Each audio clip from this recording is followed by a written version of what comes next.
It's time for the Everyman, where real man talk. Let's go. Time to grind, get inside your mind. Yeah, we working overtime. That's the only way to climb. We gon' make it in our prime. Signing on the dotted line, cashing checks left and right. That's the way I'm living life. Hello, good evening, and welcome to the Everyman. It is another episode down for the boys tonight, and I think we are now well into our double figures. So, how is everyone doing tonight? Spotty dog, man. I'd be better if Dean's internet would stop playing up, you know. Yeah, I felt that already. Is it? We've It got a really seems special sound. guest on. Oh my god! Here we go. Here we go. We've got a really special guest and someone Lewis knows quite well as well from back in the day.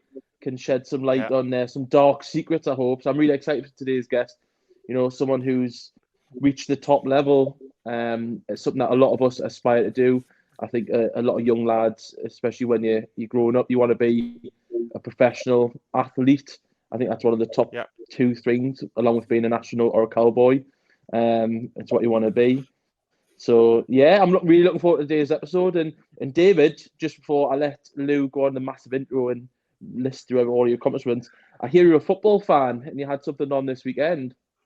Here we go. Got to rub it in, isn't he? Yeah, I've just driven back from London where my team, Plymouth Argyle, lost 4-0. So thank you for reminding me. But yeah, very good. You're welcome, mate. Yeah, thank you for having me on, guys. Absolute pleasure. Maybe I can use my athlete mental strength to recover from the loss this weekend. So, yeah. Definitely. Well, David, actually, funny you should say Plymouth Argyle because Lewis actually used to play for Plymouth Argyle back in the day. I don't know if he's ever mentioned that or if you were around when he was in the younger days, you know, in his Plymouth Argyle tracksuit, though. Now's his chance to plug it again. Yeah, Exactly. Thanks, Ethan. It's another episode where we can just tick that off, as I think that is a hot streak of every single episode. I've never brought it up. It's something that Ethan has brought up every single time. So thanks, mate. Thank you. Really appreciate it. My pleasure. Yeah, You know what, so that's what it's all about, though, guys, isn't it? It's your mates have got to big you up, haven't you? Because it can't always be comedic. So I'm honoured that you've got me on here to give me the opportunity to talk about myself a little bit. So there we go. Yeah. No, all good, mate. So I think what I'll do, I'll give you a little bit of an intro to listeners because we haven't done that yet. So tonight we have David Wetherill on our podcast. David is a 3-time Paralympian. He is someone who was a few years older than me in school, and he was someone who I personally have grown up and always looked at and thought, wow, that's David's overcome some personal challenges in his life and reached the very top of what he's done in terms of his profession. So, David, you can obviously give your intro of who you are way better than we possibly could. Do you mind just opening up a little bit around a brief around what you've achieved and some of your sort of headlines? Absolutely. How short do you want me to keep? I'll keep it in a very brief nutshell. Obviously, starting at the beginning. So, you know, when you say Paralympics, obviously the most obvious question would be having a disability, etc., etc. So I was born with a bone condition called multiple epiphyseal dysplasia, which in layman's terms basically means my bones don't grow properly or all my joints are quite misshapen. So, I mean, for example, like a ball and socket joint would more like a rugby ball for myself. So I've got quite a lot of joint pain. So in terms of mental health and dealing with it on a daily basis, it's pretty much just pain management and being able to push through that, and obviously not being able to do it. Like my range of movement isn't ideal, and I've got limited mobility. I use crutches every day now. I didn't used to when I was at school. I think I started using them when I was like 10, which coincided with basically I broke my leg playing football. That's which that's one again. I love football. That was my first love. But in a way, you know, that was a bit of a silver lining, really. You know, because I started playing table tennis as a direct result of that in my rehabilitation phase, shall we say. But I think it was fueled a little bit by the fact that I've got an older brother who started playing as well at the same time as me. So he was a big kind of marker for me to try and beat and get better at. And table tennis was one of the only things growing up that I could beat him at. So obviously that fueled my love for it. I was good at it. I think you can enjoy something you're good at, and it gave me a big kind of goal to aim for. And obviously with the revolution that is the Paralympics and opened all those doors for me and those opportunities. It kind of spurred me on. And from the age of 10, I don't think probably didn't go a period of 3 or 4 days without playing table tennis till I retired, to be honest. And I retired November 2021, so not too long ago. So I played, rewinding back a little bit. I played my first international when I was 15, qualified for Beijing when I was 18. So I played Beijing, London 2012, Rio 2016. And obviously I can touch more on those later on. But but I think my most, again, I think in terms of mental health and results and form, and even like obviously I touched on the football this weekend, like form is very much temporary and it's, you can have bad results and stuff. And I think my career, my confidence and all my kind of mood just in that period of my life directly correlated to how well I was playing on my results. So it's quite tough, and it's not, it's very up and down being an athlete. You can't ride the crest of the wave all the time. There's going to be some lows as well. So in terms of the Paralympics, like I never actually won a medal in the Paralympics, even though my level, like I reached number 2 in the world. So without trying to blow my own trumpet too much, like I probably never really ticked that. That's a bit of a black mark on my copybook for the Paralympics. But I won European Championships a couple of times, so that's probably my crowning kind of my most my proudest kind of achievement, I'd say. Won a world as well. But and then fast forwarding to more towards the Tokyo cycle, I qualified for Tokyo, but by that point my COVID obviously was a big struggle mentally for quite a few people, and it was for me in the sense that extra year, the postponement kind of put the nail in the coffin for my career in terms of by the time it actually came around, I was in no fit state to play. So that kind of was a bit of a disappointment for me. But since then, I've career changed and come out of sport and all the mental challenges that brings. Aside from struggling to walk and all the pain that my disability and which was the end of my career kind of thing. So I've had a fair few operations and all that and et cetera, and all the mental challenges that brings as well. So that's me in a nutshell. Where I am now. I'm now in the real world. So that was a shock to the system, but you've got to keep hold of your passions and stuff, and I think that's the reason you get up in the morning. And I'm still involved in table tennis. I still love I've just pivoted across, and it's just a different kind of meaning to me now, different kind of purpose with different needs and wants, and I really get a lot of confidence and value out of coaching these days. So that quick whistles tops tour, I suppose. I think for me, so just taking it back a little bit, I remember, so I think when we had our pre-chat, we determined, I think I'm either 3 or 4 years below you in school. We obviously know a lot of the same people. We're both from a very small town in Cornwall, in comparison to the big wide world, which obviously you've experienced way greater than we have. And I always remember going through school and seeing you achieve some of those things. Obviously, as you say, you were competing at an international level very, very young. How did you find that, and how has that affected you as an adult? Because you've achieved so much so early to then now you sit there, I presume you're mid-30s now. Like how has that been, having your career so early on? I think now you can look back and reflect with a bit more of a clear kind of view on it, like a true view. Whereas when you're younger, you don't have that experience. You don't know what things necessarily mean in the whole wider kind of ramifications of, well, even like the wider responsibilities of being a Paralympian. I think it's all fun and you ride the wave. And now I'm very much aware of the social responsibility and the power of elite sport and all the things that come with it. None of that enters the frame when you're younger. It's all about winning or losing. It's the be all and end all. And when obviously you're losing, that can feel like the end of the world. But I think for me personally, like it's just about enjoyment when you're younger. Like try as many different sports as you can. Table tennis was that platform. It gave me that platform to demonstrate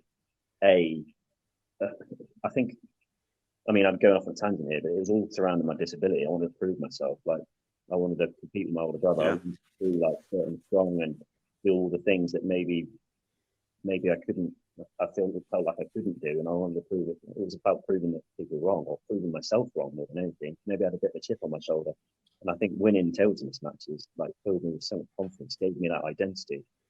Aside from just being a disabled person, I know that sounds a little bit dramatic, but I think I did have a bit of a chip on my shoulder when I was younger. But yeah, in that sense, I was riding the wave, and I was obviously doing really well, and that rules. It was like self-perpetuating. I just fueled and spiraled upwards in terms of, you know, you climb the mountain, you climb, you get to the top of the mountain, you climb a bigger mountain, and I think necessarily have that end goal in mind. Like obviously the Paralympics, I didn't even know the Paralympics was a thing when I first started playing table tennis.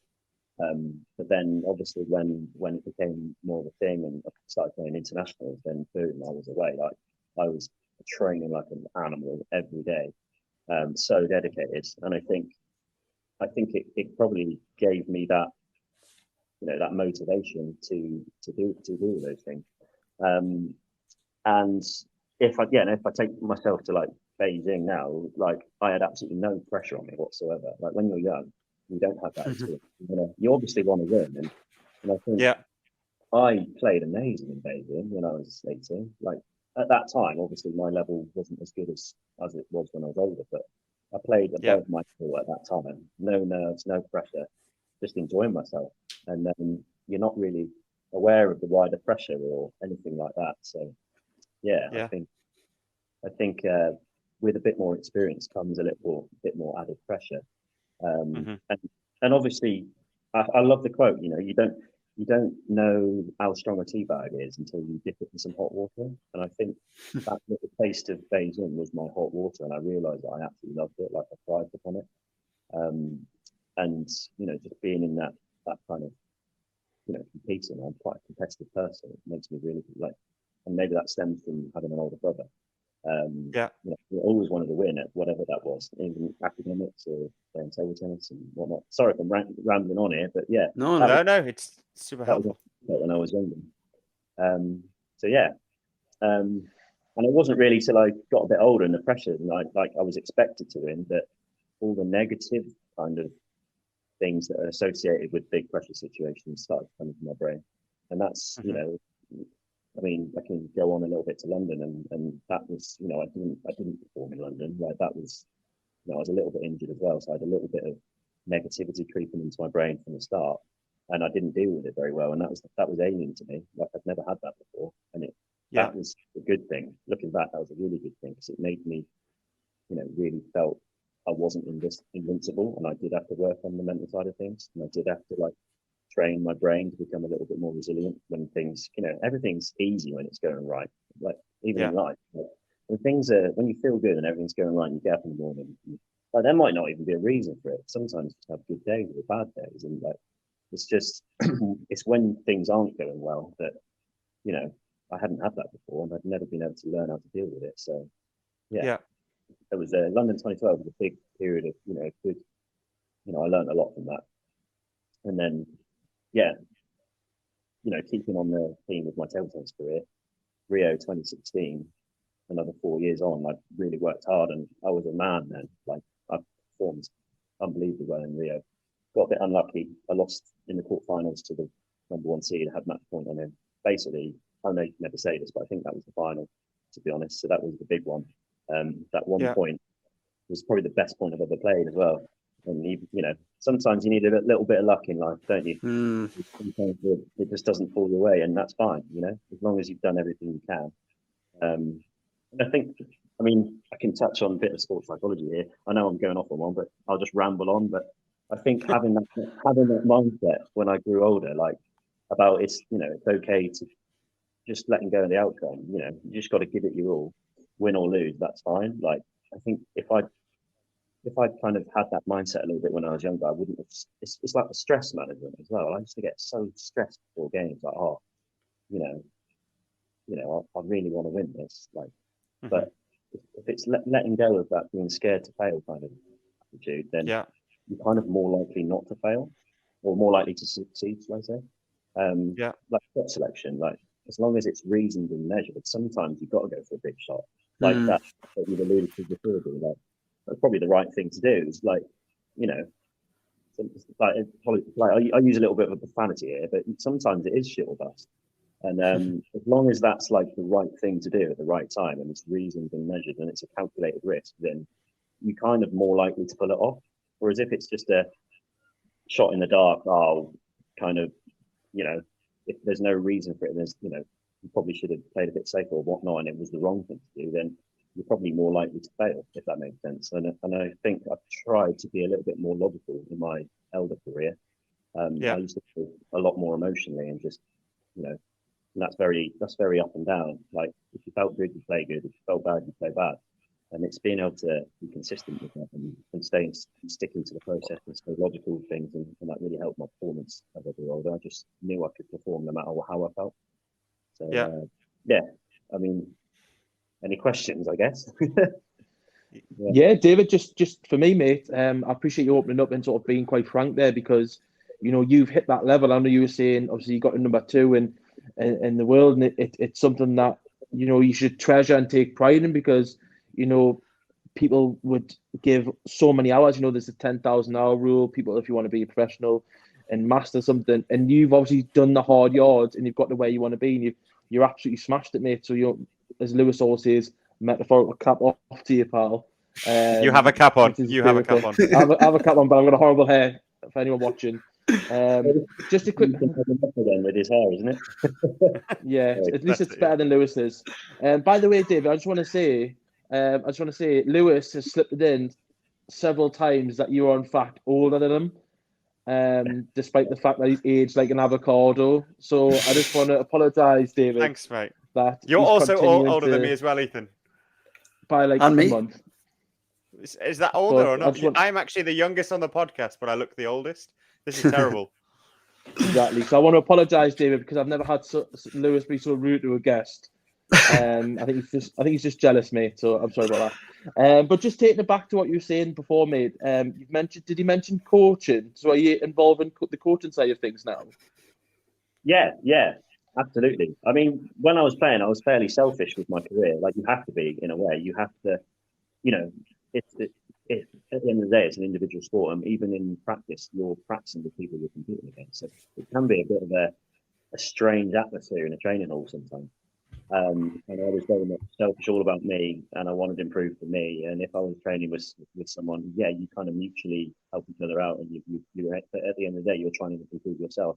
Now, I've completely let go of that. I think I got a little bit disillusioned with what actually winning medals meant as I got older. Like, what's in winning medals that otherwise mean nothing if you're not doing it for a real purpose, or, you know, the wider responsibilities of being a Paralympian. And as I got older, I really genuinely got a lot more gratification, satisfaction, reward, and, you know, wholesomeness out of coaching and giving back, and like training with the kids and the younger guys, the players who not necessarily as good as you can still get a lot out of that. And I love it now, like just seeing like the youngsters do well. And and I think it was very hard for me when I was playing, because there was too kind of, like I said, you kind of have to be selfish to get to where you want to be. But no, like it's now I'm not playing myself, and I've got the time to dedicate, and like I just can't imagine not being involved in table tennis. Like if you just completely take away your passion and your whole purpose that has been your life for so long, like you can get into a bit of a hole, and I really did last year. Like last year, I got into a massive hole because I couldn't do what I love to do anymore. And I know it sounds stupid, but maybe it doesn't sound stupid, but coaching has almost like saved me a little bit. And just still being involved and being in the buzz of a training hall, like that's everything. And again, it's not really linked to whether you win or lose. And I think if you can let go of that outcome kind of mentality of measuring things based on whether you can do this or you can do that, or and in life as well, then it's really quite you get a lot of freedom of mind out of that. And I love it. Well, no, that's great, Dave. I mean, that's what I want. That's sort of, you've answered my question before I've got the chance to sort of really dig deep, and I really appreciate that, because I was going to say, how did you find the transition? Because obviously you've mentioned you went through such a tough time, and you've sort of managed to get yourself out of that position and like almost let go of it. Is a bit selfish because I've been in the same situation. obviously not your extremes, but I played a lot of football. I've always been an overweight guy, as mentioned on the pod previously, and I've always had to sort of be on the bench. Like I was a goalkeeper, and I would always be on the bench. And the thing for me is, I would always have to warm up or train the other goalkeepers that are going to be playing, and that for me is something I really struggled with because, they're starting every week, they're getting the praise in the changing rooms. They're seen as the strong link in the team, and you sort of have to take that back seat. And I know it's probably echoed in the professional game now. You see a lot of English goalkeepers playing third choice, and top 4 teams never getting the game, but I don't know how they can manage to do so. And it's actually quite refreshing to hear you be opening us and say, yeah, I was selfish. I didn't really want to, not necessarily help, but you didn't want to sort of give away your game to someone else who could take advantage of that weakness. If you're sort of constantly sparring with someone, whether it's boxing or, goalkeeping or table tennis, you're going to show weaknesses at times and you're leaving yourself vulnerable. So I really appreciate you being open and honest. You know what I mean? And you've got a lot you can actually transmit to that. So yeah, that's fantastic that you actually still got that love for the game and you're still involved, mate. So I love that. No, thanks. And I did listen to, obviously listen to a bit, and I think you're hang on, I'm getting a phone call here. Is that annoying? Let me just reject that. You can edit this out. I've lost. It's the England coaches calling back up, mate, saying, Dave, we've seen that you're coaching. We're short. Do you fancy coming and playing? Sorry, can you still hear me? Yeah. Yeah, we can, mate. We can, yeah. Yeah. I think table tennis I don't think table tennis is unique in that. Like, it obviously is an individual sport, but it's very much a team sport as well. And like, you obviously have that collaborative nature to try and get better in the training hall. But I think the one thing that I would say is just serves are so unique. The service game, like, is so it's important. It's crucial to obviously table tennis in your level, and like you've got unique serves that they're your weapons. And for me, serving was a big strength of mine. So if I was giving those secrets away in a training hall, then that's limit me massively when it really matters. So that was it's a weird kind of I don't know. Yeah, there's plenty of mind games. Put it that way. I think, from my point of view, anyway. And some people did have, some players have a different view on it. But for me personally, why was I going to give some of my secrets away in the training hall when they're my big weapons? So yeah. I get that completely, but I think it'd be silly. Yeah. Anyway, that's just my view. But now, obviously, I can impart all those secrets freely and willingly, so it's all good. Yeah. Yeah. Sorry, I was going to say as well. I listened to some of your story, and you spoke about the ups and downs and not being, I think, like I alluded to before, like when it's going well and you have that good feeling, like it feels easy, but it's not always going to be like that. There's going to be peaks and troughs, aren't there? I think you spoke at length about that, and that resonated with me massively. And especially since I've stopped playing as well, because I couldn't even walk for a period of about a year and a half, not without severe pain anyway, and I really struggled. I put on a lot of weight as well, and that really affected my self-esteem and my motivation in life. I think it was hard, and I think you can get clouded by the bigger picture sometimes. And I think you think, oh, I've got to lose so much weight, or this is how out of shape I am, or this is how far I am for where I want to be. And I couldn't even, I was lying in a hospital bed without even being able, I don't want to sound like a sob story, but I can see now clearly looking back that I was in a really bad way, but I didn't even realise it at the time. And I wasn't even able to get up and start along, like I've used this quote before, you might have heard, like about, you don't have to be able to see the top of the staircase to be able to take the first step.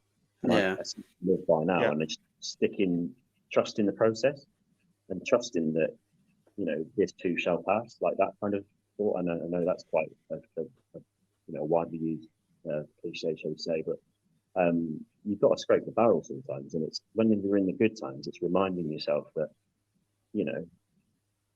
but I think you've got to do a bit of mental gymnastics and rejig the brain just to remind yourself that it's not all,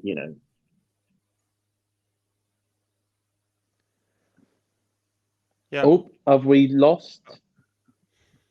David? I think we might have, which is fine because I'm sure he will join straight Sorry. back on.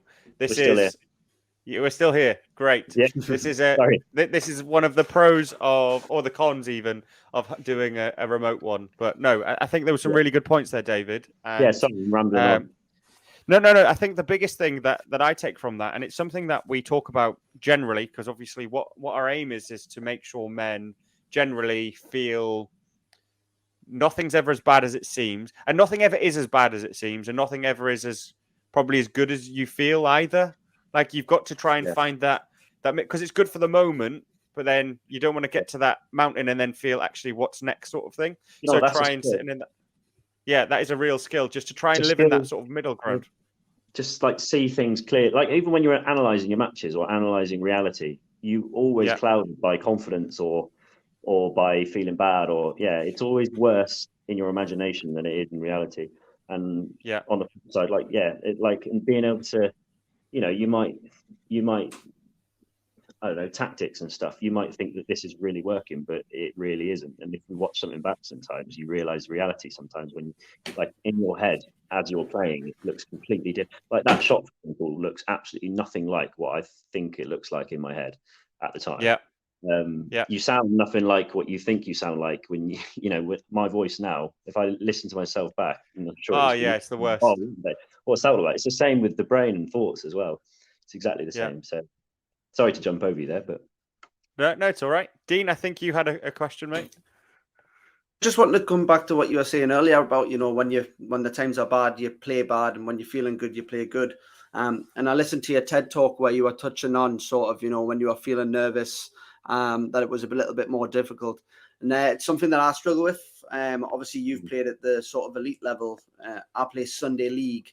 And before every game, I'm like on the toilet with nerves, I overplay it in my head so much. And then I end up playing, sometimes you play worse because you're sort of, overthinking of it.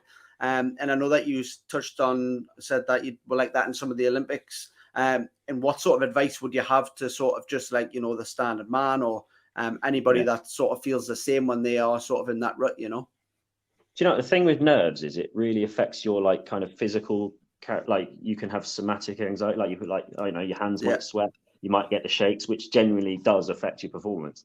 Like it's fine to be nervous, but it's not fine to let it affect you to the point where you can actually do your job. And I mean, I can't speak for everyone because I genuinely think it's quite a personal thing. Like what works for me might not work for someone else, and you have to understand yourself, and that's why experience is everything. Like you don't know how you work in certain situations until you're in those situations.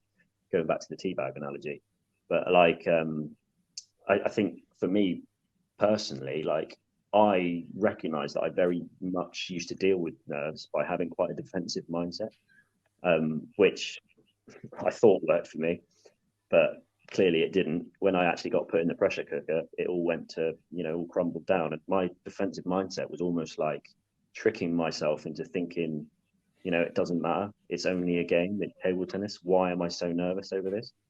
And I think that didn't work for me. And I'm not an advocate of that entirely because, it's almost accepting that, it's fine with losing, but it does matter. Like it's really important to you. And you should acknowledge that, and you should deal with the nerves rather than just pretending that they don't exist. So I kind of took that on board and pivoted massively. And I'm talking about, post London 2012, where I kind of, I think it's about acceptance. It's the same with having a disability. You can't just overcome the struggles of having a disability by pretending you're not disabled or pretending that struggles don't exist because they do. And I think if you're nervous, the worst thing to do is try and block them out. You have to try and deal with them and accept them. And I think that kind of almost epiphany kind of transformed my game. I was stopping pretending that it didn't matter. And I was almost going the other way and saying, yeah, I'm going to win. This really matters to me. Like I train my ass off every day. Why the hell am I going to go in here and let a little bit of nerves ruin all this hard work and all this thing that I'm trying to achieve and etc. Like give it some, like go out there and absolutely prove that you're a monster and you can use all your training, fitness. Like a big part of me was fitness, and we can touch on that at length as well. Like I love feeling like an animal when it's like I'm not going to go out there and be a sheep or I'm going to be a lion and absolutely be a monster and prove how hard I've worked. And I kind of felt all that in and had all that gratitude for the opportunity that I can demonstrate this, and how can I possibly fail?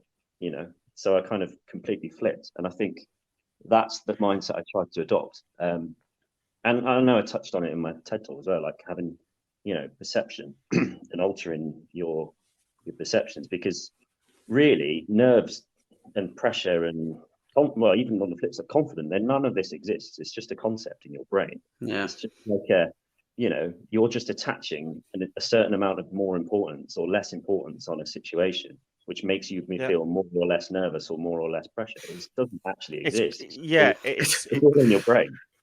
Do you know the thing? I just want to touch on that actually. So it's something that I've definitely felt, and the closer I got to, so I never got to elite level. As much as Ethan will try and have my life for the Plymouth Argyle thing or the Torquay thing or the Sunderland thing or whatever, right? He'll have my life on it, and that's fine. But so I never got to the professional athlete. I was there or thereabouts, didn't get there, wasn't good enough. But I don't know if I was not skillful enough at that point. Maybe not. I will never know that. But I know I definitely wasn't mentally strong enough. I got in my own head so much before performing. And it's what you were saying. I let my own negative thought prevent my own positive action. And it's a really scary thing because it impacts you, even my life now. So I don't work in sport at all anymore. I work in marketing.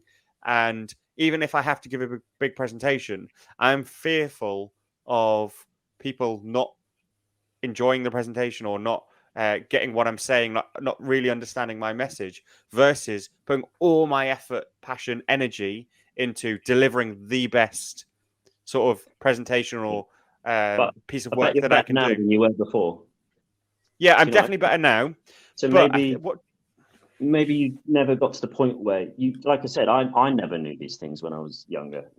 You have to be in these situations more and more. Which is why you have to be in those big matches to be able to get to the point where you can deal with them. And I wasn't good the first time I played table tennis in front of loads of people. So, experience is a big thing. Experience is the greatest teacher. You can read as many textbooks as you like. And the same goes for life as well. You have to go through some shit to be able to deal with shit.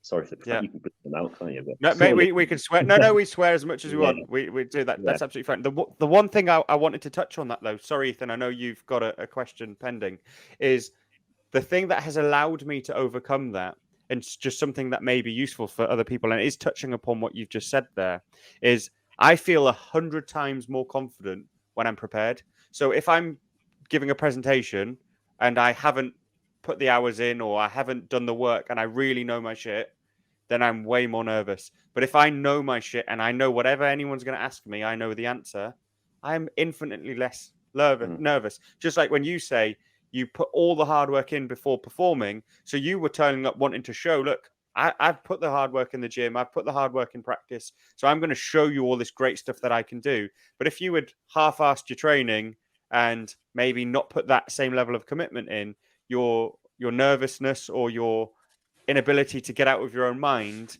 the doubts would be greater because you didn't have that ability to say, I know I can do this because I've done it for, as Ethan suggested before, the 10,000 hours. And I think that's something that people can take from this. No matter what it is, you can achieve it, but you've just got to put the graft in. You're not going to be an elite athlete by waking up one day saying I'm an elite athlete, and you're not going to get promoted at work just by saying one day you turn up inconsistently and go, well, I had a really good day at work 3 Tuesdays ago, and why aren't they promoting me? Well, because every other day of the week for the last year or whatever, you've half-assed it and you've turned up and maybe not put all the extra things and the extra bits of practice to make you very good at your job or help you get promoted. Or if it's losing weight, you might have had one healthy day, but you've had 30 other days of overeating, under exercising or whatever. And it's all about that consistency and putting the hard work in. And that's something at 30, I can say, I didn't do enough of that, where now that's the big lesson that I've certainly learned. I think you've hit the nail on the head. You know what works for you. and Yeah. you have to have that understanding of yourself. But I think you said something really interesting there, like where I think even if you haven't done what works for you, you still have the potential to have a good day. You still have, Yeah. even if, like, let's use the table tennis analogy, like, even if I've not put the work in and I've been injured and I've not trained well that week and I've played rubbish the match before, that does not have to affect the very next match. Like, it has absolutely no bearing on the next day. And, you have the potential to have a good match or a good day no matter what. And I think, obviously I got to the point where I knew what worked for me, but I also knew that I could play well no matter what. And I've played well before when I haven't had perfect preparation. So therefore I can do it again. And it doesn't always have to go to plan, because it won't always go to plan. I think I just want to sum that bit up by saying, like, my strategy was just like I said, altering my perceptions. Your perceptions and the way you feel about things is kind of directly affects your view on it, your emotions, and your kind of feeling, I suppose. And because you can alter your perceptions, you have an unbelievable amount of power and influence over your feeling and your, the way you perform. So that's, it's quite liberating, really. Like, you can influence it for positive. You can make yourself feel good. It's just working that out for yourself, and that will be different for everyone. Some boxers have to get angry, don't they? I think they're very that really works for them. It doesn't personally work for me. I have to be relaxed and clear of thought and logical and clarity. But it's such a personal thing, like mental strength and resilience and how you get yourself into that zone. I think I've touched on. Well, my getting into the zone was all about controlling all those things, which got me out of the zone. And if I did, I was fine. And the good thing is that nothing affected that. No matter how good a prep I had, no matter what had preceded, it was here and now. Nothing affects that. So, yeah. And in a way, you can get into that place every time you wake up if you really wanted to. It's just about having the mental strength to do it, I suppose. Sometimes you wake up and you really can't be asked, and you just feel knackered. But the more you do it, the stronger you get, and the better you are at just being able to quickly do it. It's like, boom, you're there, because you don't have time in sport either. Yeah, sorry, sum that up a little bit. No, David, I think that's great, mate. I appreciate you digging deep. I'd rather hear your ins and outs than one word answers, mate. So feel free to go on them tangents. Anything. So I don't have to listen to Lewis talk. That's all. So I'm happy with. Thanks, mate. That's all right. Now I'm going to go on a bit of tangents here, because I want to quickly go back to me, because I've not had enough limelight. Sorry, David. But just taking it back to my footballing days, because you've mentioned there you would control the controllables, and Lewis as well, and obviously Dino, you have shared your experiences. Controlling the controllables is a big thing for me, and I listen to contrasting sort of aspects on it. Now, I want to touch on two people here. So obviously everyone, or I'm hoping everyone knows who Ben Foster is. He's a goalkeeper at Manchester United for England. He does the YouTube videos. He was doing them during lockdown. They were so insightful, and obviously being a goalkeeper myself, obviously nowhere near that standard. I didn't play for Plymouth, Torquay, Sunderland or anything like that. But he would say he would focus on during the week. He knows he's going to train well on the Monday, Tuesday, Wednesday. It's going to be hard on the Thursday, Friday, not as intense. And on a Saturday or a Sunday, he knows his body's going to do the work. Yeah, and he's gearing up by using his whole week to get to that Saturday or Sunday game. And he knows if he's in the best physical shape, then he's going to have the performance. He's going to let, obviously, the anxiety, he's not going to be there. He's going to let the adrenaline take over. He's going to do the job. There's actually someone else, Paul Farman, who was actually a goalkeeper at League Two Barrow, and he was a couple of years older than me amongst Seaton. Lewis might have met him a couple of times when we were sort of in the academy. And he always talked about the fact that he never played the game in his head before he stepped on the pitch. It wasn't until he was on the warm-up on the Saturday, on the Sunday, or for his midweek game, that he would physically then switch on and be like, right, it's time to go to work. Despite him training every day as a professional footballer, he would not overthink and analyse the game. And obviously, I know it sounds quite sad, because, at one time I was a 30-stone second-choice goalkeeper on a Sunday, which is quite embarrassing. But, I would try both aspects. And, me physically, I like a bit of both. So I would go to the gym. You know, I'm not anywhere near physically fit as any of you three chaps. You know, but I would go to the gym Monday to Friday. I would absolutely smash it. You know, I would do nothing sport specific. You know, general cardio, things like that. And then what I would do is I would not think about the game until the warm up.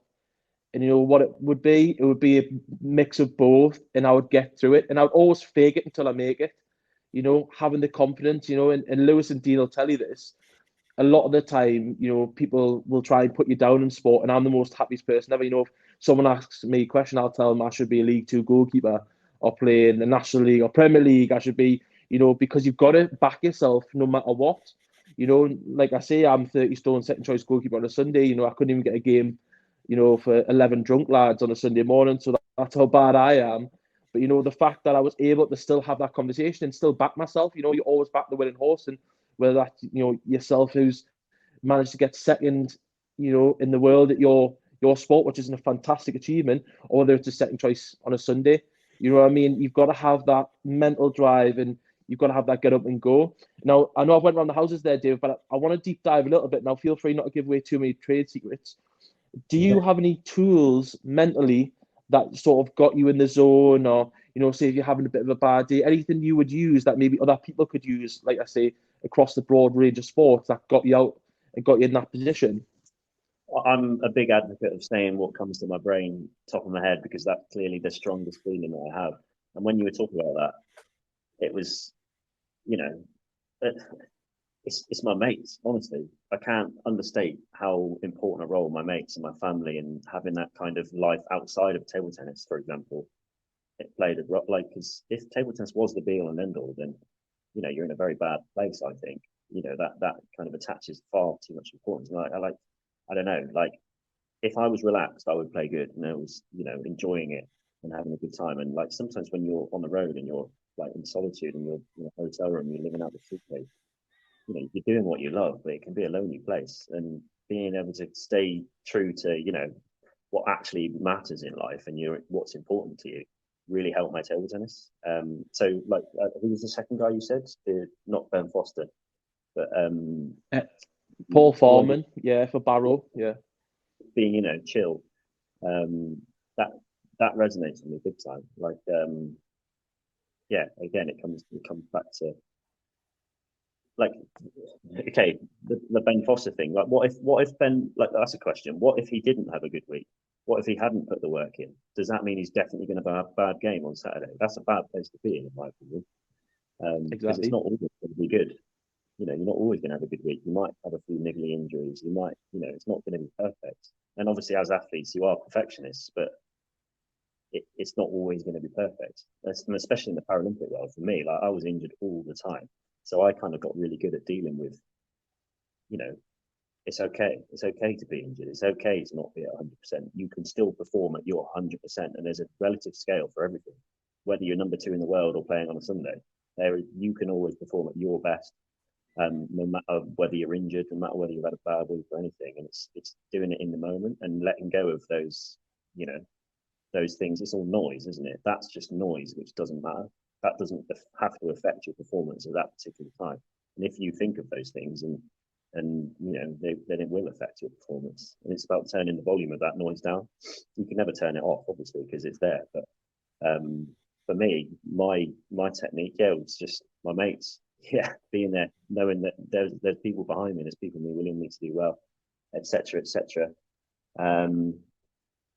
And yeah, just going into a match being chill is far more important than going into a match stressing about whether you're going to do it or whether you've had a good week or I don't know. Yeah, does that make sense? Like, honestly, you hear about people, and I'd never be an advocate of this, but I would never not prepare.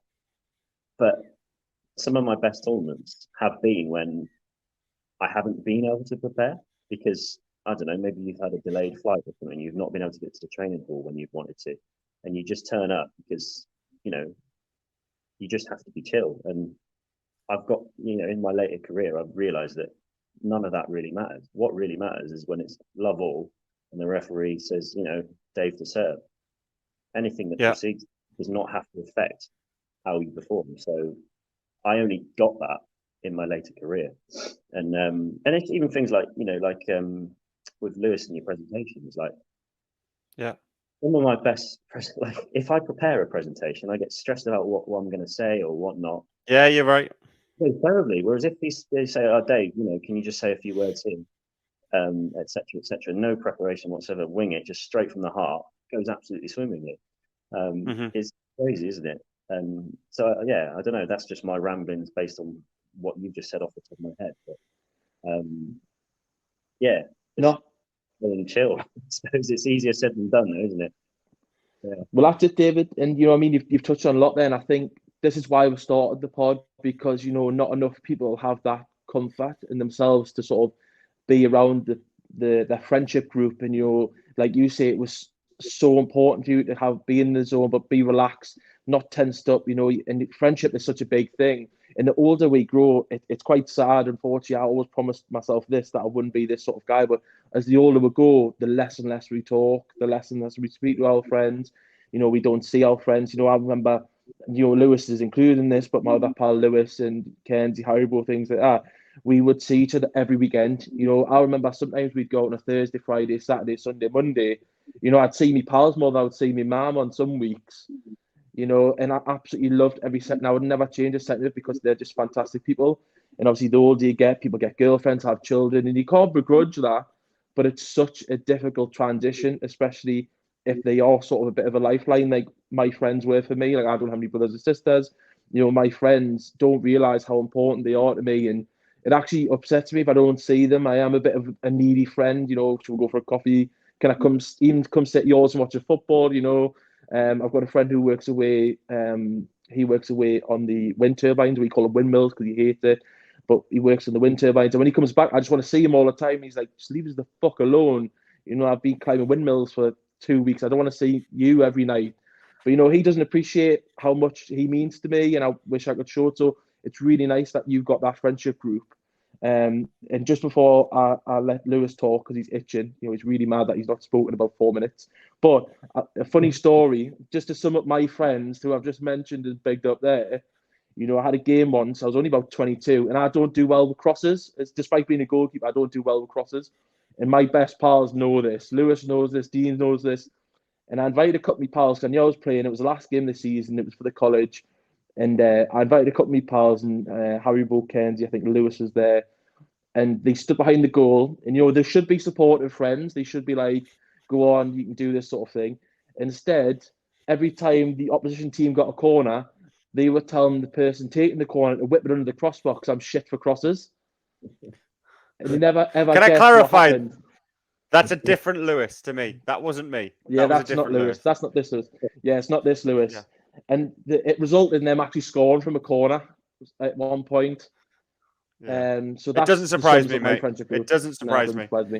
But So that was That's what real friends do, isn't it? Real friends put you down, and they take the because they mean it with love. They put you down with so much love. That's the thing, mate. Like for years. But that's the thing we talk about on this podcast quite a bit. You have your friends group, and we all love our mates because they will rip the shit out of us. They will have your life, and it's just getting that fine balance between being able to have real, honest conversations and not just having your life ripped. As long as it's even 5 or 10%, you can have the real, honest conversations. It's probably enough, because if Ethan was texting me every day going, "Hi, mate, hope you're okay, miss you, love you," like I'd be like, "Ethan, can you pack it in? It's getting a bit too much."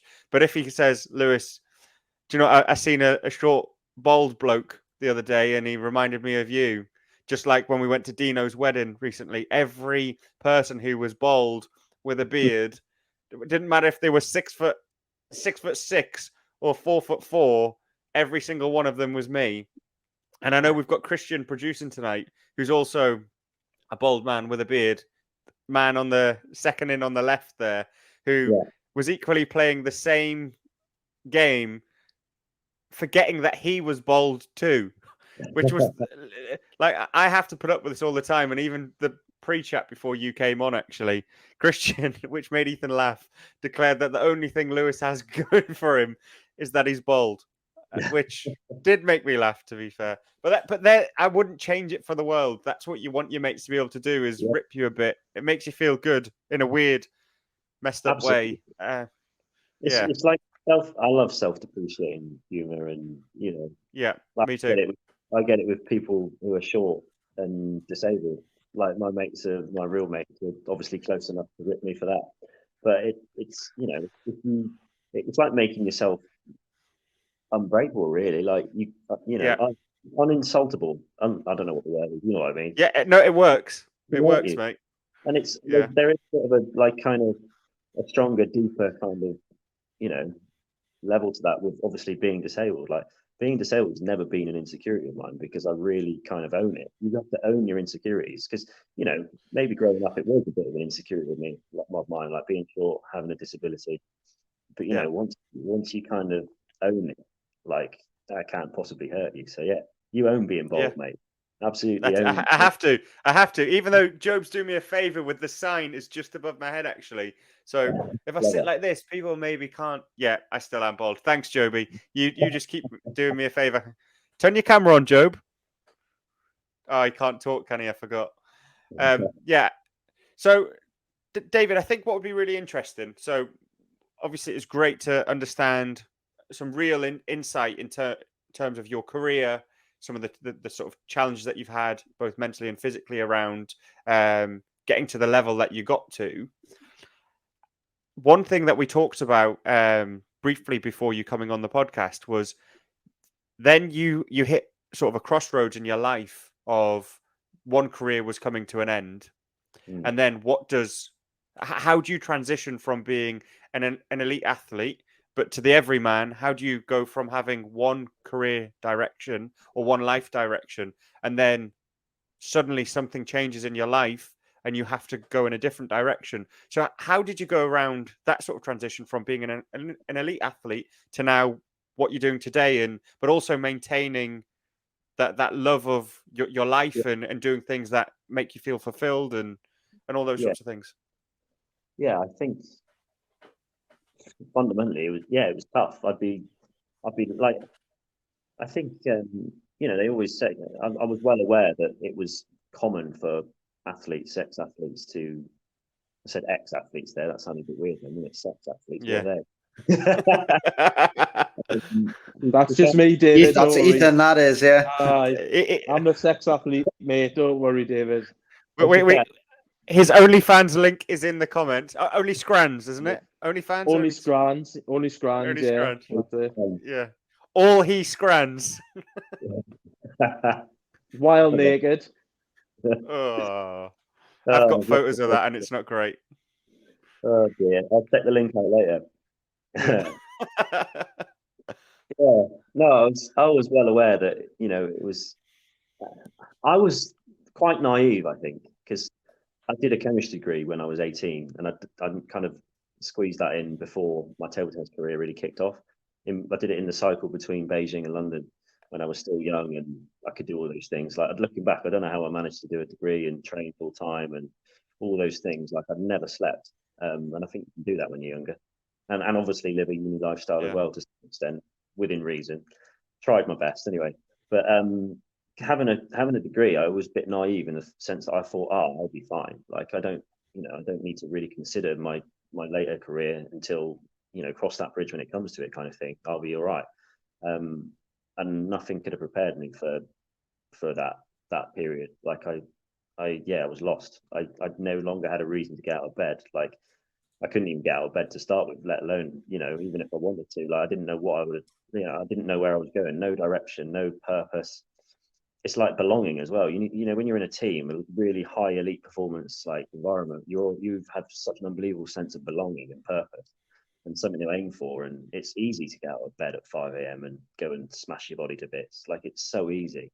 And then it's all of a sudden it felt impossible. Like, there was no reason to it. And I think that's why, irrespective of what level you are, what kind of on the relative scale, what you're doing, no matter what you're doing, you have to have a purpose in life. Like, and I had, it was all taken away from me. My passion was gone. Like, and that killed all my motivation in other things in life as well. Yeah, my relationship broke down. Everything, like, my whole identity was just gone, and how I saw myself. And I was a table tennis player. No longer was I. I was. Really struggled. And even though, I was putting things in place in my career and going off and whatnot, but I still didn't really know where I was headed. I just stuck to the process. I knew that it will turn out all right. I'll just work hard. And but it was I didn't have the motivation to even do that for a long period of time. And I know I touched on the fact that I had a hip replacement. That was about a year after I retired because of the waiting list and stuff. So that year I was so lost, man, like really mentally not good. And I did put on a lot of weight, and that wasn't just because I couldn't walk. Obviously, had I had the motivation and the reason, then I could have kept it off. I could have, it's been so important for me to stay in table tennis and get that love for it back, because that is my passion. That will never go away. But I did lose it for it, and it put me in a hole big time. So I'm not gonna. I would love to, like, almost like, athletes now, like, who think they'll be fine. Like, it would be good to, press upon my experiences, because I really, really did struggle. And I don't know what to say. And in a way, I'm still coming out of that, really. Like, I'm still finding my way. I wouldn't pretend to be like okay now in the sense that it's just a different purpose now. I found a new purpose. Like, I've got a new career. I'm going towards my professional qualifications as a project manager. So that's given me, and I'm working for a brilliant company. Like, I've got that sense of belonging back, and now I'm going to the gym every morning again, and it's starting to come back. And these are things which are important to me, and I think that doesn't have to be taken away at all. No matter what you go through in life, you can still you still got to hold on to your passions. I think that would be my advice. What makes you tick? I know exactly what makes me tick, and that is being a bit of an animal, training hard. And just because I'm not doing it professionally anymore doesn't mean I have to completely let go of it all. But, it's fine. It's fine to feel like that for a while. Not everyone can be motivated 100% of the time, 365 days a year. Like, that's cool. And I think, I managed to get myself out of that hole, had a hip replacement, and slowly but surely took one day I think that's the point. Just take one each day at a time. Really get small intermediary goals rather than the bigger picture, because that can be really, the magnitude of that goal can seem a little bit too over, can be a bit too much sometimes. But I was just, my initial goal was just to be able to tie my shoelaces again. I couldn't reach down and do my shoelaces, anything like that. Like, I know it seems like a small win, but now looking back, it's mad. Like, it's mad how far I've come, and it's really good to talk to you about it as well, because it's just self kind of, reinforcing this good feeling that I've got at the moment, that I've, get stronger and stronger, and the mountain's getting bigger and bigger, and I can go higher and higher. But if you'd have aimed for the top of that mountain at the very start, there's absolutely how demoralizing would that be? And I think coming out of table tennis, I was so demoralized, and one step over and over again. Eventually, you've done 1,000 more steps, and you're away. And it's just starting. Starting is the hardest thing, isn't it? Taking that first step, staircase. But it took me a long time to take that first step, or that first proverbial step, after I finished table tennis. I didn't play table tennis or even coach for many months. I didn't want to go near a table tennis hall. And I thought that I would hate it when I came back, but it'd been enough time for me. I loved it, and I was like, you can get me off the table. Sadly, my hip was still a little bit painful, and I can't quite twist and turn and stuff. And I know that, I'm never going to get back to the level that I was. But that's the point. Like, I'm okay with that now. Like, I've accepted it. Before, I hadn't accepted it, and it was depressing me that I wasn't at the level that I used to be, and I would never be at the level that I ever used to be, and that depressed me. But now it's fine. People get older. These things happen. It's literally acceptance is the biggest barrier to overcoming that. And now I'm doing relatively well in my new career, and I've got these goals to aim for, got these reasons to get out of bed, and I'm trying new things as well. That's just me at the moment. So it's been a weird old couple of years, to be honest, or a year and a half.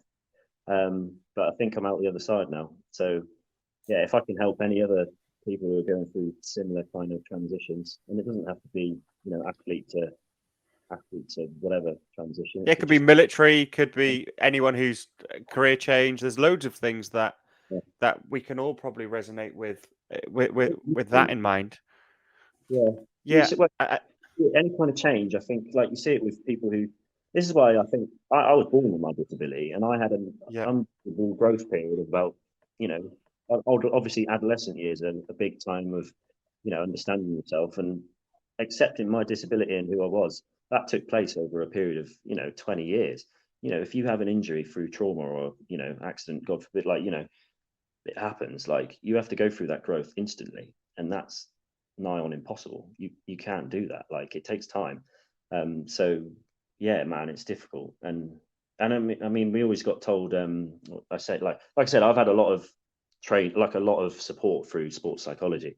You don't just know these things. You have to live through them. And it's like, it's like a rock pool, when the tide comes in, you've got your lovely little rock pool that's all tranquil, and you've got your rocks and your fish or whatever's in your lovely rock pool that you like. It's normal. It all gets completely blown out of the water, and all this turbulence, etc., etc. But eventually that tide will go back out, and there might be different things in your rock pool. There might be, it's still the same rock pool. It just takes a bit of time for that new normal to be found, and eventually tranquility will be there again. It just takes, you just got to trust that it will come. Yeah. No, I think you're right there. There was lots of times I remember, sort of in my life, around where you say around not feeling like, almost accepting that you're not never going to be the person that you were. And I remember growing up and having big dreams and aspirations of being wildly successful and all those sorts of things. And I probably still have those preconceptions or ideas or whatever in my head, where I think I could still do that, or I look back and think, oh, I wasted that opportunity, or I should have done this, or I should have done that. And this is probably one as much for Dean and Ethan here. In your lives, I don't know if you guys are in the stage of your life where you are where you want to be on everything that you want to do, but how have you sort of evolved through your life of being in times where, Ethan, for example, there's been many a time, we knew each other when you went to university. Obviously, you didn't finish university because it wasn't something that you ultimately wanted to do. You moved to the other end of the country, down from Newcastle to Southampton. But where you are today, I don't know if you are where you want to be, but how have you accepted not achieving the things in your own life that you might have wanted to do to sort of get you where you are today? Yeah, no, Lou, it's a great point. Dino, we'll come to you in a second. I know it's same to you, but I want to have a chance to explain that I'm going the opposite way to you and David in this respect, and I'm not where I want to be. I've never been where I want to be, and I'm hoping it's not too late to be where I want to be. Unfortunately, it was mentioned previously in episodes that I've had back surgery, and they don't think I'll ever kick a football again, but I've never had the chance to play at a really high level. I've never had the chance to come off the pitch and my friends tap us on the back and say, fucking well played today, you kept winning the game.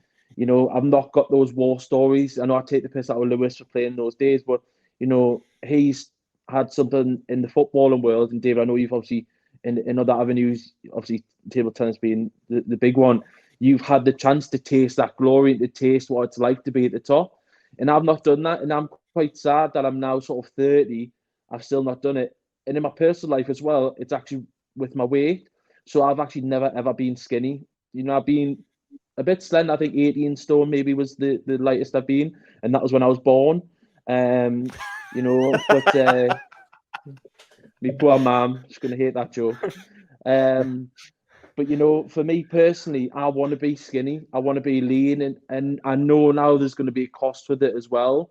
There'll be excess skin. I'll probably not look as good as I do now because I'm fucking amazing. But I'm not looking back at those regrets. I'm looking forward and thinking, I'm gonna fucking do this. I'm gonna be skinny. I'm gonna be that footballer. I'm gonna prove the surgeons wrong, and I'm gonna prove everyone else wrong. And to put into context my story last time, someone's going to put a cross in for the corner and I'm going to fucking catch it. So that's me. In a nutshell, going the opposite direction. I don't know about you, Dean. I'm just one of these where I've just never, ever known what I want to do. I'm 32 and I just don't know what I want to do. But part of what I do is just whatever I'm doing at the time, I just try and do it the best that I can. So I work in sales at the minute. I like that because if I work hard at it, I get more money. Maybe not the way it's going at the minute, but it's just a really hard one. Like, so that's why, like, now I quit playing football when I started going out on the drink. I didn't play for like 9 years. And like now I'm just so obsessed with it, you know. As you boys know, I live and die, I breathe it, you know. With watching you'll be football. surprised. Yeah, I live it, you know. I love playing it. You're probably surprised because I've actually taken my King's Arms top off for once, which is a good one. But now it's one of these ones I've always struggled. I struggle now, but this year I've sort of made I made a decision during probably December that I was going to change. I still don't know what I want to do. I just know that I need to make a change. Something needs to happen. So I set myself the goal that me health was going to be my first thing that I was going to do. So since December, you lads will know, I had lost a bit of weight when I first come onto the when I first come to the football team. But then I've decided that I want to lose more. So, you know, for the first 3 months of this year, I've just decided that I'm just going to kick on with my weight loss. How much have you lost? How much have you lost? Tell that story a little bit. Altogether, I was the highest I got to was like 108 kilograms, and I'm like 79 now. So I think that's like 16 and a half, 17 stone, and I'm like 12 and a half now. So I'm now officially classed as not obese or not overweight. I think it's not obese anymore.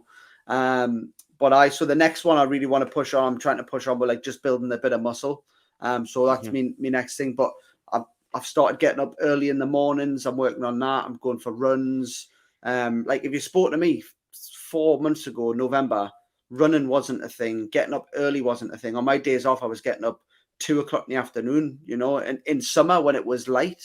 And now I've just completely changed. So, you know, things are looking up for me, at least in that point. It's just in terms of what I want to do for the rest of my life. It's just still one of these things where, you know, I still don't know. Well, mate, before you carry on, I just want to say you've done incredible, and as your mate, I need to say that you Appreciate it, mate. visibly look really good in a bromance way.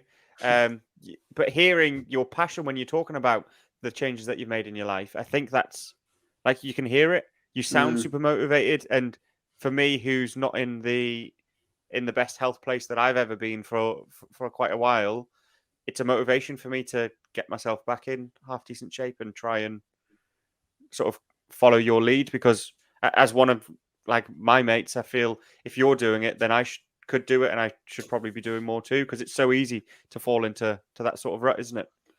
Yeah, it is, but it's obviously all the other things that are happening as well. You know, like at the minute, everything else is going good. Everything else is smooth. You know, I've got a good job. I'm happy as anything with the missus at the moment. In my spare time, I'm playing football and that. So, you know, it was just dotting the I's and crossing the T's. I just sort of thought to myself, you know, why not work a little bit harder? You know, I haven't had a McDonald's or a KFC, or the only fast food I've had is Subway, and I get no cheese and no sauce on it, you know. So everyone always laughs and says, what's the point? But it's just something that I'm really enjoying at the moment. I'm enjoying the way that I feel about myself. Like, you know, when I look forward to waking up in the morning. I look forward to going to bed early. So yeah, I'm just keen. I'm sure like once you get back into the flow of it, Lou, you know, we'll get more pre-season going, get into next season Summer Cup as well. Like I'm sure, you know, you'll get back into it really well, mate. Cheers, man. I just want to reiterate as well what Lou said. Sorry, Dave. Dave, indeed, massive respect. Yeah, resident. Cheers, mate. Cheers, mate. I mean, I'm going to be honest with Dean, and I'm going to back Lewis up here, but only half. Dean, you fucking smashed it, mate. But we can always be better. So don't take your fucking foot off the pedal. I'll be keeping an eye on you, because I see you in the gym all the time, just walking around looking at the women. I hope your wife doesn't see this. That's both of us.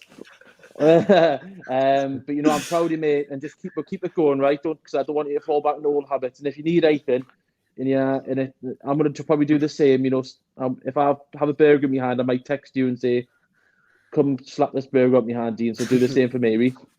I will do it. Thank you. Good lad. David, just sorry. one more thing from me, mate. I know I've blagged you. You know, I've not let Lewis speak half as much as he usually likes to. But we actually do something to move on called See No Evil, Hear No Evil. It changes Bosh, every week. there you go. It changes See, every other week. way around. No, it's hear no evil, see no evil. But Ethan gets it wrong every single week. It's brilliant. So basically, what we like to ask our guests, obviously, you've come over some major diversity. You know, you've actually smashed out the park. And what our listeners and watchers would like to see is potentially, or hear, either a podcast or a book that you've read at the start of your journey, something you've read during your journey, or something you're reading or listening to now that sort of keeps you going, gives you a bit of motivation, even maybe.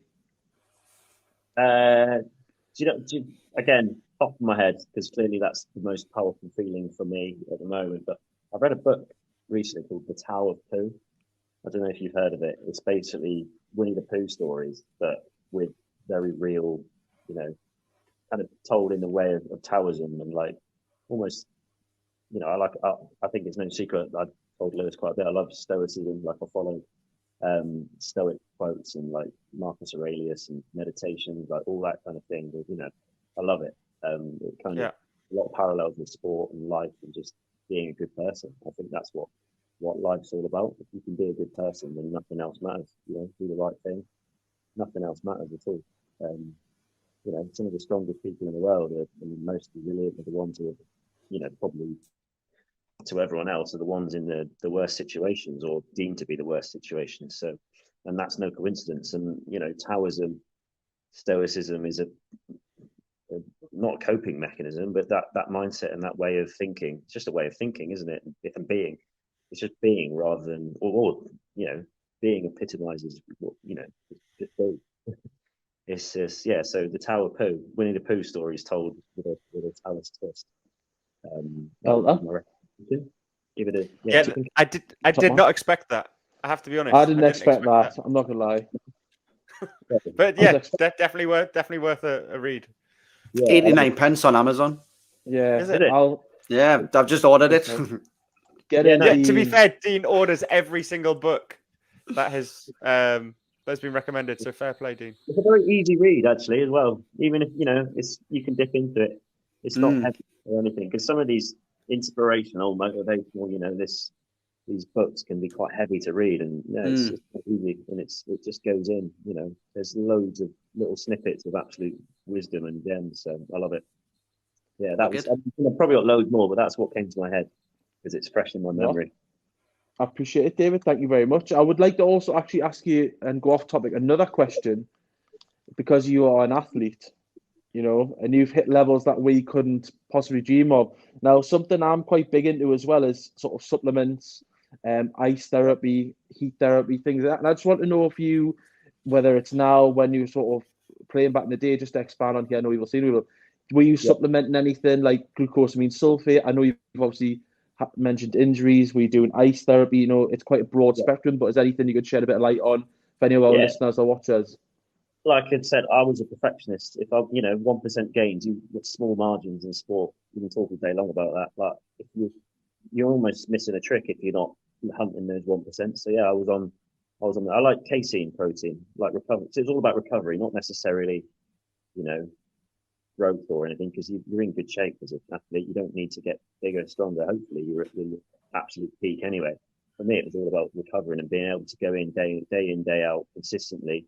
No point in battering your body and training your ass off one day if you can't do it the day after, and the day after that, and then the day after that. You have to recover. And casein protein is a good one for me. Slow release, so you're metabolizing, or take it before you go to bed. Metabolizing throughout the night and recovering the muscles. Like, it's all about recovery. And obviously ice baths, again, that's something that I only got into in my later career, and it's blown my mind. Like, aside from the very real mental benefits as well, unbelievable clarity of thought, clarity of mind. You feel like you can no longer take one step after you finish a hard session, getting an ice bath, thankfully where I live, obviously down in Cornwall and Plymouth, like you can just get in the sea. I get in the sea every day if I had time. I know time should not be an excuse, but it's not always practical. But you feel like you get out of the sea, you can run a marathon again. Unbelievable. Just completely wipes away aches and pains, and I love, obviously, talking about the mental side of things as well. I love what it represents about, if you had a gun to your head or talking, well, if just to use that example, there's absolutely, of course, you can stay in that cold water for 10 more minutes. You would. It's like a mental battle when you can stay in and you can do it. And then obviously you train in the gym, you get stronger, but the only way you can train your internal kind of your breathing, the muscles around your little capillaries that fire the blood around your body and get the oxygen to your muscles, which fundamentally is what you're training for, is through cold water. And all this science is coming out now with Wim Hof and stuff. And it's blown my mind. Yeah, I'm trying to rattle that off quickly because I could talk about that for ages. Yeah. So, yeah, I love it. Top man, thank you. I appreciate you opening up because, like I say, it's something that a lot of people are still sort of finding their feet with. So the ability to go ahead and share a bit of light on it, I do thank you for it. No, I wish I'd done it when I was playing. Like it's only really as I've stopped playing that I'm doing all the ice swimming, all the I do a charity ice swim every year at Christmas, and yeah, that's how I kind of first got into it. But yeah, at first I only do 20 seconds. We did nearly 20 minutes in 3 degrees, which bloody hell. Like you have to train for that stuff, Yeah, but you feel like an animal. You feel like so physiologically fit, which you cannot get into that state just by going to the gym. Yeah, it's brilliant. Yeah, it's something I've been experimenting with. I've wanted to get one of like an ice bath just for the garden, but my missus just isn't having it. But our gym that we go to, me and Ethan, they've got a cold shower. I don't know, have you been in the cold shower yet, Ethan? Yeah, do you know? So obviously I know you know this, but I love my cold water therapy. I go down the sea, I have ice baths. Me and well, you'll probably hear me, Dino, from the gym in the ice bath. I can sit in an ice bath for 10, 15, 20 minutes, but put me in that cold shower after the gym. Woo-hoo! Yeah, I love going in the sauna and then out. But I've just got just a bit of humorous question here. Obviously, since London 2012, they've sort of brought in a lot of table tennis tables out in the public areas. Do you ever just go down and just wait for someone to underestimate you and then just smash them to bits? Because I feel like that'd be something I would do. Yeah, well, my mates always joke we should hustle. We should like pretend how bad I am and maybe lose. Double or quits. 100%. Up the stakes massively.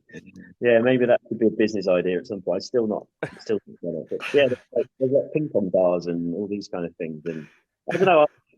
I'm actually quite. I don't know if I'm quite. I'd rather take a back seat. I've never been one for like the limelight or anything. I don't know, but now I'm single again as well. They're saying I should hang out with these ping pong bars and impress people. Yeah, I see. You've got to be careful which ping pong bars you go to, though, because I've been to one and it wasn't what I expected. I brought me paddle and it was the wrong one. Yeah, God. I've been to one. Yeah, well, another story. From his Dave was just backing it back in. Yeah, every time. Yeah, that's it. The serve. Yeah. Well, David, that does bring us to the end of tonight's episode, and yeah, I want to say firstly, thanks, mate, for coming on. Honestly, it's been super insightful.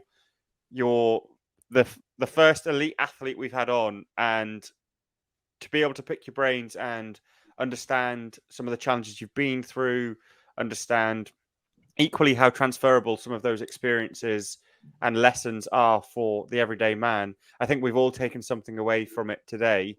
And what you've achieved is incredible from a small town in Cornwall. Where it's amazing how many people have become successful from that small town. There must be something in the River Tamar, I have to be honest.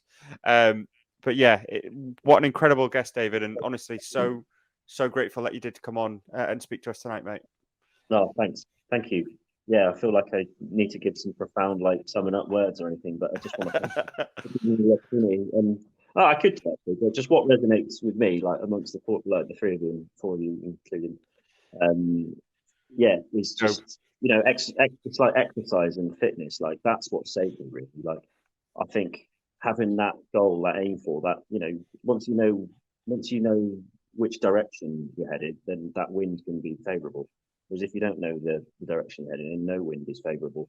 I think that's what for me, and that exercise and being able to improve yourself, that's all about me for me.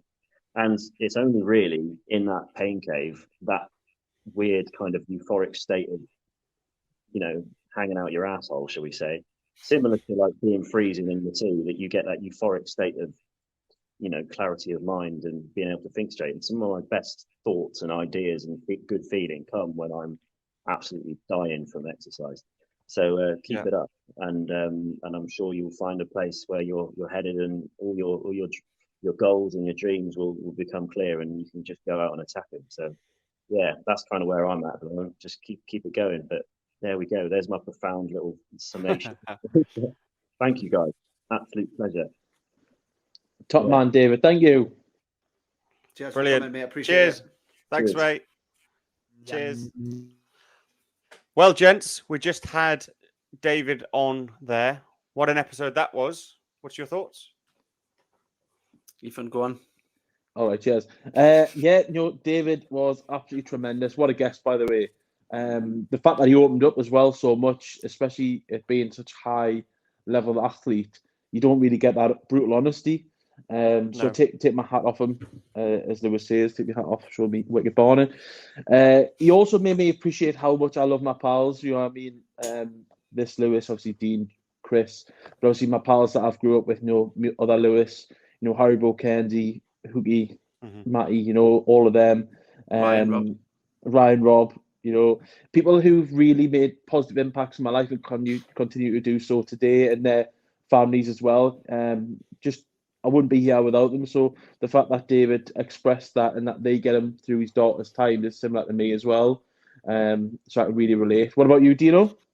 It's just these podcasts are a bit mad because you speak to these people like Tim Harkness and like David and that, and they're elite athletes, and Tim's elite at what he does, but they're just like normal people like me and you. Like, you forget that, don't you? So you're a little bit taken aback, especially when I was looking into his story and stuff. I watched, some of his shots on YouTube. So he's played some amazing shots and stuff like that. There's a couple of things I still wanted to touch on. I hope he comes back on, but he definitely will. It's really interesting just to hear how he got on with sort of his sort of mental strength and his sort of mental health when he was competing at the top. And, some of the things that he said, I will sort of try and take in, on these podcasts. I find myself just sitting there as a guest, just listening. And then I sort of go off and think to myself, oh, that's such good advice, so learning so much, but what a fantastic guest. And he's there to take one of his quotes, the harder the conflict, the more glorious the triumph. He said that in his TED talk. I was meant to bring it up, but fantastic guest. What about yourself, Lou? Yeah, honestly, mate, like I said to you guys before, and when arranging Dave to come on, I'd grown up around in the same sort of town. I think there's no more than 3,000 people living in that town. So it's to us, it's like Whitley Bay or whatever. It's a small town, and within that town, there's been various people, some a few years older to David and a few years younger, who've all made it as elite athletes in various sports: judo, football, rugby, obviously table tennis with David, and some at some really high international levels. And I just remember being on my own journey. And obviously I didn't make it, but looking up to people like David, growing up thinking, wow, because like he said, he was 15 when he started competing at international level. So I was just starting through sort of secondary school then. And you're seeing these people in your school achieving these things, and you're thinking, wow, what could I achieve? And then to catch up when I'm 30 and he's in his mid 30s and hear what almost the end of what that story actually was. And there's been sort of a huge gap in between. It was just incredible to hear what he's overcome, what he's achieved. Huge inspiration, not just from a sporting perspective, but from a personality, from a drive. There's so many lessons in what he's overcome and experienced in his life that I think the Everyman can take, and they don't have to just look at it within sport. There were so many things he was saying there that resonates with people in just their 9-to-5 jobs of working hard, putting you all in, believing in yourself, trusting the process, all those sorts of things. I think that's really key for people to take away. What about you, Joby, as the producer? Yeah, I mean, I'm always interested when we hear from the elites because, from my perspective, growing up, like they're almost like superheroes. Like Hmm. if you think of, I don't know, your favorite footballer. Let's say Ronaldo for me. If I think of Ronaldo, it's almost as though he's not a person. He is a Hmm. person, but he's not a person, and I disassociate like the emotional Then from side of reality. and his emotions. And having a lot of these guests on kind of just makes us feel like how much of they are just every man and Yeah. everyday women. Like these have emotions like us, they have feelings like us, and that part of it I've never had a chance to think about. It's always Hmm. kind of disassociated from us, so it's actually really refreshing to hear that they go through struggles and they have sort of nerves. And because you think they're invincible, don't you? You think, oh well, they're not Yeah. going to get nervous before a massive game like we do. But it's nice to But they kind of do. hear that they all do, you know what I mean? So Yeah. yeah, he was a great guest. I think Tim summed it up. Obviously, Tim Harkness, Mm. guest number 1 on our episode 4, when he was saying around elite athletes are just everyday people who are really good at one thing. Yeah. So they are super, and they might be good at a few things, but it doesn't mean that they're amazing at life. That's the key. It doesn't mean that they're amazing at dealing with all the pressures of life, all the mental struggles, all the physical battles that we overcome. They're just really good at one thing that gives them that structure and that purpose to keep maybe on track with certain things. And the lesson really is that I take from that is that they do that from hard work, dedication, commitment, focus, setting real goals, where in everyday life, us who just have normal jobs, we can follow that sort of blueprint to have our own level of success. We can still do that ourselves. We don't have to be an elite athlete earning hundreds of thousands, if not millions of pounds. We don't. We can still get the lessons from them and follow a process to success, or a process to living a happier life. And that's really what I'm taking from the conversations that we're having, especially with people around sort of elite performance. 100%. Just get and look through the keyhole, isn't it? Really, and see what makes them tick. It's not something you see every day or hear every day. So No, not at all. Exactly. Yeah. Well, gents, it has been a brilliant episode. I'm going to wrap it there because it's 8:45, and as you all know, my son is not very well. So I'm going to wrap it. Thank you very much for all attending tonight and coming on. You guys were brilliant hosts. Job, you did a fantastic job producing. I think we used the chat really well. I will say it. The guests will never hear it, but there was a lot less interrupting tonight, which was great. And I will catch you on the next one. See you in a bit, boys. Stay blessed. Cheers, boys. Bye-bye. Let's go. Time to grind, get inside your mind. Yeah, we working overtime. That's the only way to climb. We gon' make it in our prime. Signing on the dotted line, cashing checks left and right. That's the way I'm living life.